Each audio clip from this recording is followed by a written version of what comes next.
When my grandfather, Niemcza, died in 992 AD, Poland was divided among his sons. My father, Boleslav I, said it was ironic, as my grandfather's wish was to unite the tribes under one banner, and felt his testament may be lost to a brotherly quarrel instead. As my father was Mieszko's firstborn, he felt it was his rightful destiny to rule Poland. To achieve this, he fought and defeated his own stepbrothers and exiled them, assuring Poland's unity and his rule. As a young child, Boleslav was held as a peacetime hostage by a German court, where he learned the ropes in leadership and knighthood. Among the many patrons he met in his time there was Otto III, the young Holy Roman Emperor. My father personally invited Otto to come to Poland only once his power had been consolidated. During one of the many sumptuous feasts, Otto shared his lifelong dream, a Roman Empire restored as a federation, with Boleslav crowned the ruler of Poland. However, the young emperor's dream never came true. His premature death threw Europe into turmoil. Taking advantage of the situation, my father hastily took control of the German lands on the Polish border.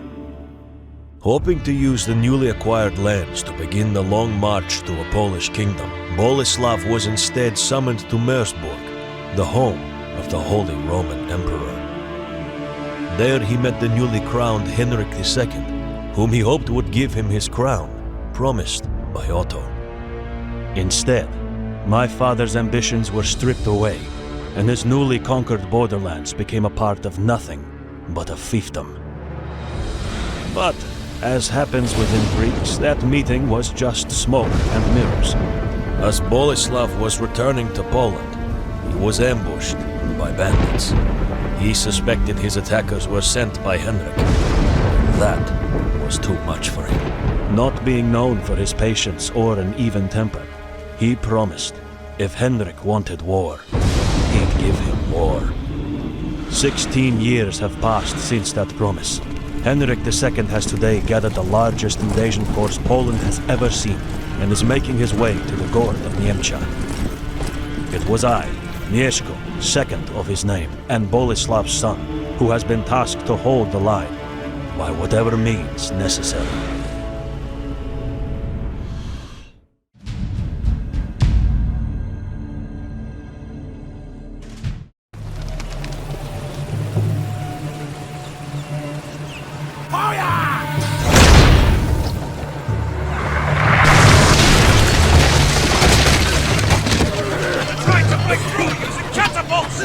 Show them the error of their ways! The glory of God, and by His grace, the Emperor's forces will fall! Ready your weapons, and show them no mercy!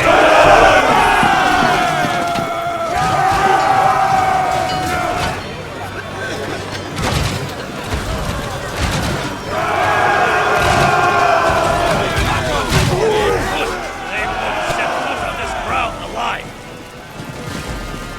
You, come here! What are your orders, sir? The Germans don't suspect we might attack their vanguard defending the catapults.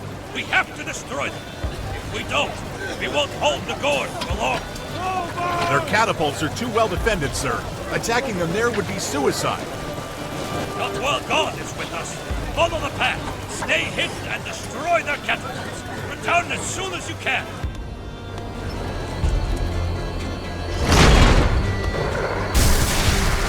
God damn it! Now they have to defend the Gord from both sides! We must destroy all the catapults!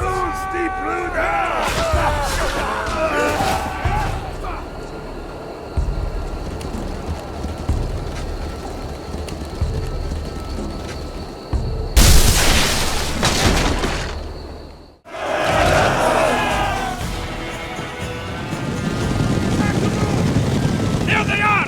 My father sent support! Now these German fools are finished! Charge!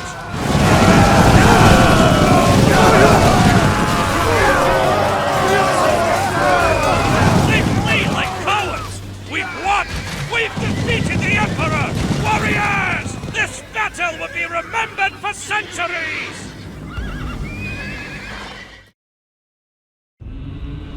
The German blockade lasted for a month. They tried to break our line with siege weapons and by burning the nearby settlements to ash. Still, I never opened the gates as I awaited my father's arrival. When his banner finally loomed over the horizon, I smiled, knowing his succor would be bloody and that Henrik would remember that. While we held out against the Germans, my father had been busy assuring Henrik's doom.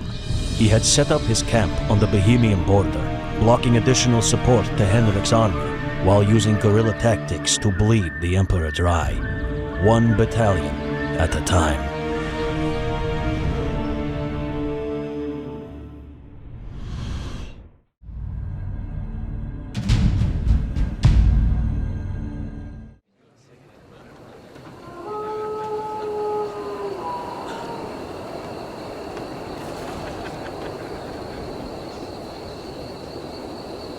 There are too many of them. We must go slowly, one by one, with extreme caution.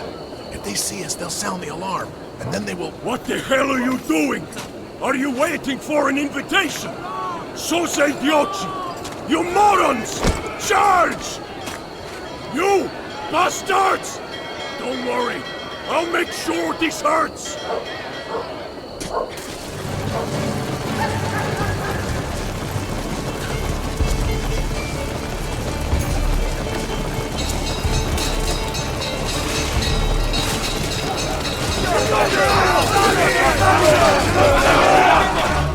The prologue chat about our planet achieves us nothing.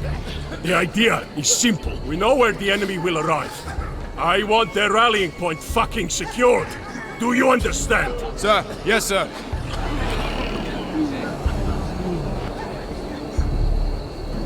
Sir! The enemy convoy has arrived! Finally! God gives us a chance to grow our small army. I look forward to it. Sir! Enemy in sight!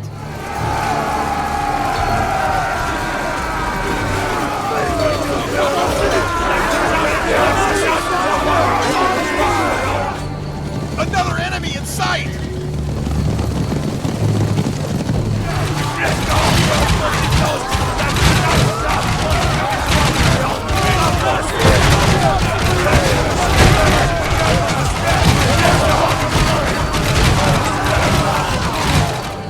The enemy is approaching! The sons of bitches! Split up and hold the line! Sir, what about the enemy's villages? I see you weren't listening the first time, so I'll explain it again. For the last time. You there! Take a horse and inform my troops they have to move to Niemcza and attack the Germans' forces there. Send word to our troops. We will gather the loot and head back to Niemcza. We will celebrate our victory there. Eventually, Henrik's anger capitulated. My father and I felt we had reached the limit of our war and should sheathe our swords, simply not to go mad. Well, that was the polite way to tell the Emperor. He'd lost. A peace treaty was signed in Bujizin in 1018. As a guarantee of our pact, Boleslav married Oda, a German royal, and Emperor Henrik handed over the disputed territory. But as one trouble ended, another began. One of my sisters had been kidnapped by the self-appointed ruler of Kiev, the Crown Prince Yaroslav. The city of Kiev was known throughout Europe for its riches, so it wasn't hard for my father to convince Henrik, our now ally, to aid him in his quest. The Emperor's troops soon joined our forces as we made our way towards the Bug River, where Yaroslav's first line of defense awaited our arrival.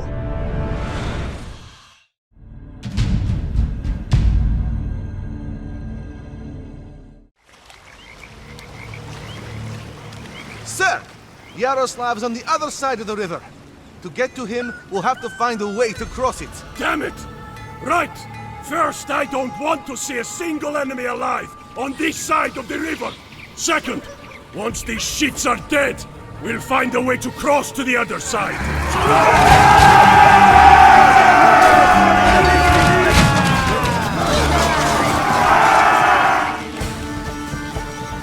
beyond is too deep to ford. If we try to cross it, we'll sink in our armor. Some parts of the river are shallow enough to cross, but I'd also advise against it. It would be better to build bridges. More warriors could cross at once. Excellent! Order the men to begin building bridges at once! We can use this base to recruit more warriors, but we'll need resources to do that. There are some villages in the area, but they're heavily guarded by the enemy. Well scouted! Take some warriors and get rid of them!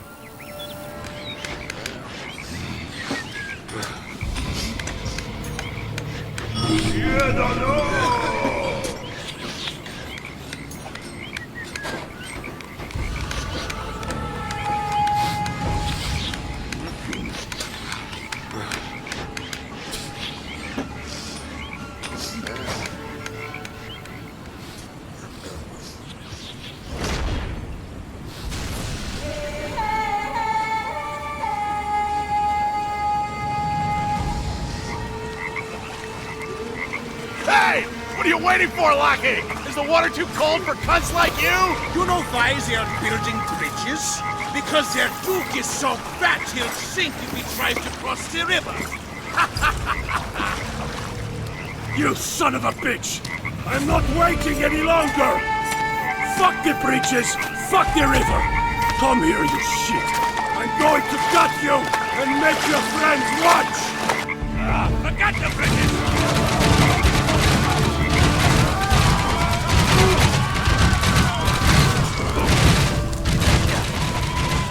That was an unexpected victory. Yes.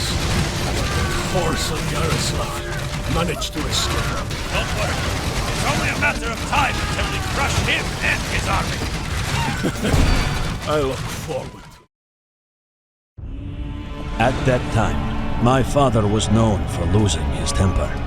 I guess this rumor reached Yaroslav too late. He never suspected such mockery would drive my father to personally cross the river and cut out the tongues of his hecklers. Soon, the river turned red, and Yaroslav tucked his tail and ran like a coward back to Kiev. We pursued him, leaving no gourd or settlement in our wake. Not until Yaroslav put forward his most fearsome mercenaries, the Varangans, were we driven to a halt. My father knew that even with all the forces we had, we could only defeat Yaroslav's mercenaries through surprise and stealth. I was sent to the most narrow neck of the Dnieper River to stop the arriving Varangans and their Drakkar ships from reaching Kiev.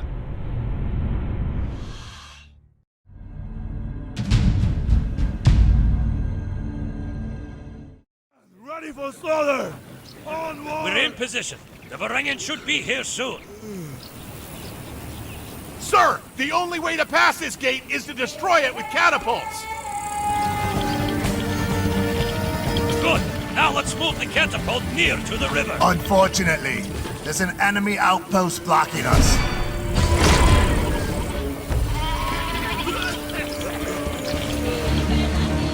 They're coming! Quickly, we have to secure the area and build our catapults before they arrive. Ha! That ship won't sail again!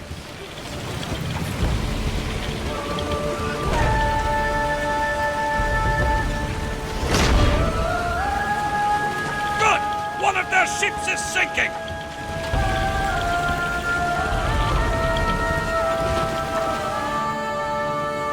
We need to destroy these buildings to prevent reinforcements! Start shooting alone!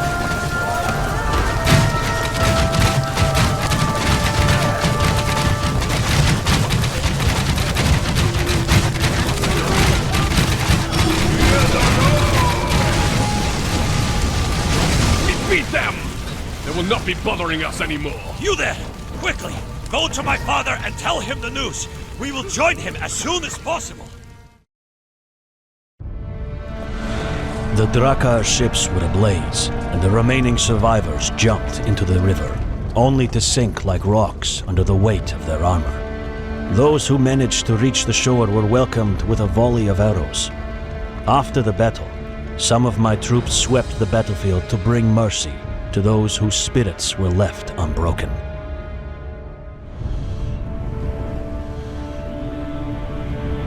As soon as the Varangans were dealt with, I sent a messenger to my father. The road to Kiev was secured, and Yaroslav's city was ready for the taking. I soon followed, knowing my father would not waste a moment more to storm the gates of Kiev.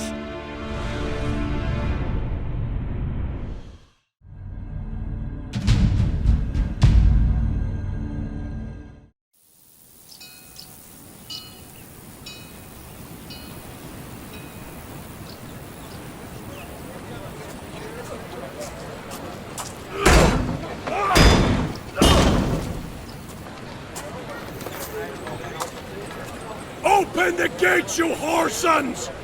Do it now, and I might spare your life!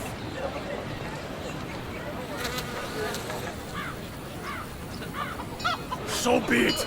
We'll force you to open the gates. And when you do, we will rape your daughters, kill your sons, take your wives, and leave you all for the crows! Claim the villages! Burn the houses! They'll open the gates or starve to death! Catapult is in position! Excellent! Attack!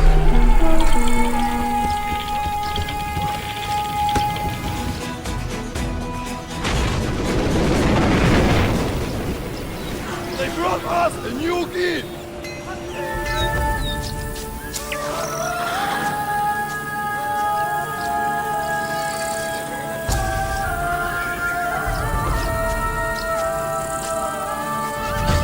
Weapon is in place! Good! Now, Yaroslav, you'll see how you fucked with the wrong man!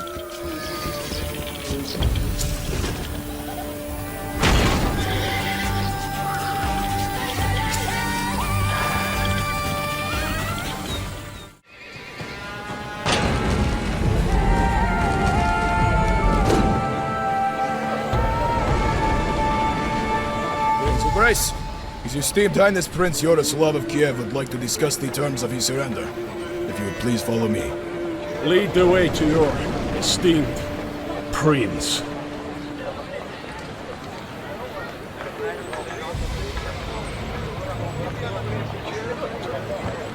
Please, accept these gifts as our gratitude.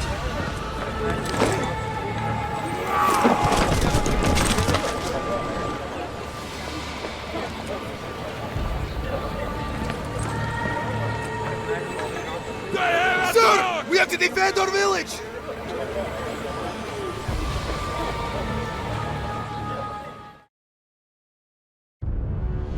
As Boleslav was entering Kiev, he notched his sword over the city's golden gate, as any good conqueror would.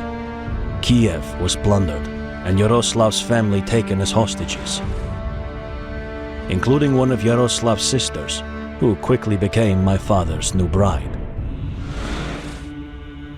Poland's territory grew, but we still weren't officially a kingdom. As long as I can remember, my father always wanted a crown. He said we were destined for it. He raised me to become a king, to become a part of the royal family.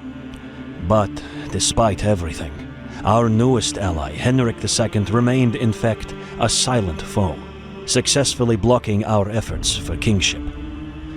In 1024, however, we saw a glimmer of hope. First, Henrik died, causing a struggle for the crown among its rightful claimants.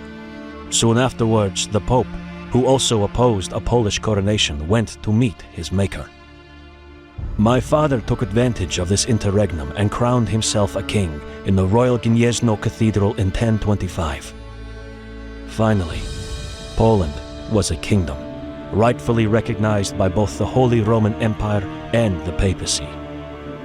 Unfortunately, destiny deemed my father's kingship to be in title only.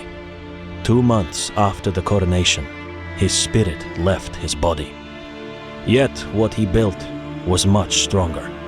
Finally, Poland manifested its long-awaited independence as a sovereign state.